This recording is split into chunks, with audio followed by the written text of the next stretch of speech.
Hello friends, అందరికీ నమస్తే. దేవీ నవరాత్రిలో మనం రాహుకాల దీపాలు అవి వెలిగిస్తాం కదా. సో అవి ఏ టైంలో వెలిగిస్తారు ఏంటి అనేది నేను ఈ వీడియో చివరిలో మీకు టైమింగ్స్తో సహా మీకు చూపిస్తున్నాను. ఇది ఎలా వెలిగించుకోవాలనేది కూడా నేను చూపిస్తున్నానండి. మీరు ఇలా చూసుకొని ఈ టైంలో మాత్రమే వెలిగించాలి. రాహుకాలంలో మాత్రమే ఈ దేవీ నవరాత్రిలో వెలిగించాల్సిన అద్భుత దీపాలండి ఇవి వెలిగించి మనం కోరుకున్న కోరికలన్నీ నెరవేరుతాయి.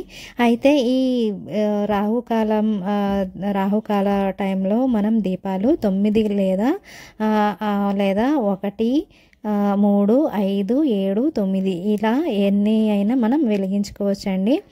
మీకు ఓపిక ఉంది, నేను దేవీ నవరాత్రుల్లో అన్ని రోజులు వెలిగించుకుంటానంటే అన్ని రోజులు వెలిగించుకోవచ్చండి. ఇంకా మంచి జరుగుతుందన్నమాట. ఇంటికి చాలా మంచి జరుగుతుందండి ఈ రాహుకాల టైంలో మనం దీపాలు వెలిగించుకుంటే.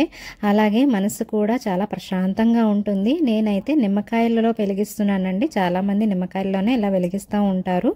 అయితే ఈ రాహుకాల టైంలో మనం వెలిగించిన తర్వాత ఈ దీపాలు అనేది కొండెక్కేసిన తర్వాత ఏం చేయాలనే డౌట్లు కూడా చాలామందికి వచ్చే ఉంటాయి.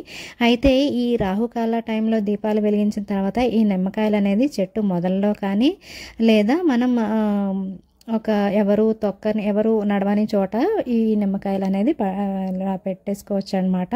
ఇలాగా మనం పద్మము ముగ్గు వేసి అప్పుడు మనం ప్లేట్లో పెట్టేసి నేనైతే 9 దీపాలు వెలిగిస్తున్నానండి. ప్రతి నిమ్మకాయ కూడా మనం గంధపు బొట్లు అలాగే కుంకుమ బొట్లు మనం పెట్టుకోవాలండి.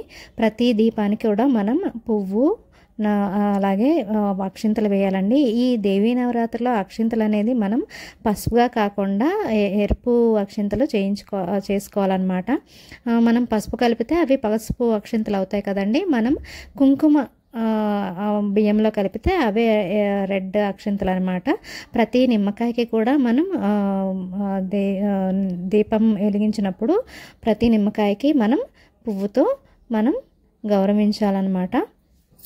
పూజ చేసుకున్నంతసేపు మనం శ్రీమాత్రే నమః శ్రీమాత్రే నమః అని మనం అంటూ మనం దీపాలు వెలిగించుకోవాలన్నమాట. అమ్మవారిని స్మరిస్తూ ఈ దీపాలు వెలిగించుకుంటే చాలా మంచి జరుగుతుంది. మీరు కూడా మీ ఇంటిల్లపాది సంతోషంగా ఉండాలని ఈ రాహుకాల టైంలో ఈ దీపాలు వెలిగించుకొని అమ్మవారి ఆశీస్సులు కూడా మీరు పొందాలని నేను కోరుకుంటున్నాను. అలాగే నేను ప్రసాదాలు కూడా నేను వీడియోలు పెట్టానండి. దేవీ నవరాత్రిలో ఏ ప్రసాదాలు చేసుకుంటారు ఏ రోజు అనేది ఆ వీడియోలు కూడా పెట్టాను. ఆ వీడియోలు కూడా చూడండి. అలాగే నా ఛానల్ని సబ్స్క్రైబ్ చేసుకోండి. మీకు ఏమైనా డౌట్లు ఉంటే మీరు కామెంట్ సెక్షన్లో కామెంట్ చేయండి. నేను కంపల్సరీ సమాధానం అనేది మీకు రిప్లై ఇస్తానండి. చాలామందికి కొన్ని డౌట్లు వస్తాయండి. ఈ రాహుకాల దీపాలు మేము ఎప్పుడు పెట్టుకోలేదు, మాకు ఆనవాయితీ ఉందా లేదా అనే డౌట్లు అయితే ఉంటాయండి.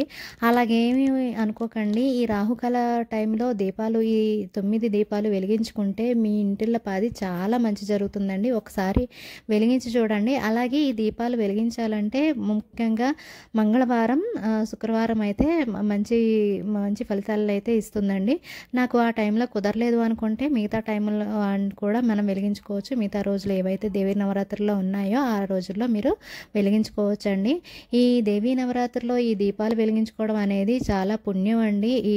అలాగే మనం ఈ దీపాలు వెలిగిస్తున్నామంటే అమ్మవారే మన చేత వెలిగించారు అనే భావన అయితే మనకి కలుగుతుంది. మీకు కూడా ఈ వీడియో నచ్చినట్లయితే నా ఛానల్ని సబ్స్క్రైబ్ చేయండి. అలాగే మీకు ఏమైనా డౌట్లు ఉన్నా సరే నాకు కామెంట్ సెక్షన్లో కామెంట్ చేయండి. నేను కంపల్సరీ మీకు రిప్లై ఇస్తాను. ఓం శ్రీమాత్రే నమః ఓం శ్రీమాత్రే నమః ఓం శ్రీమాత్రే నమః ఓం శ్రీమాత్రే నమః ఓం శ్రీమాత్రే నమః ఓం శ్రీమాత్రే నమః.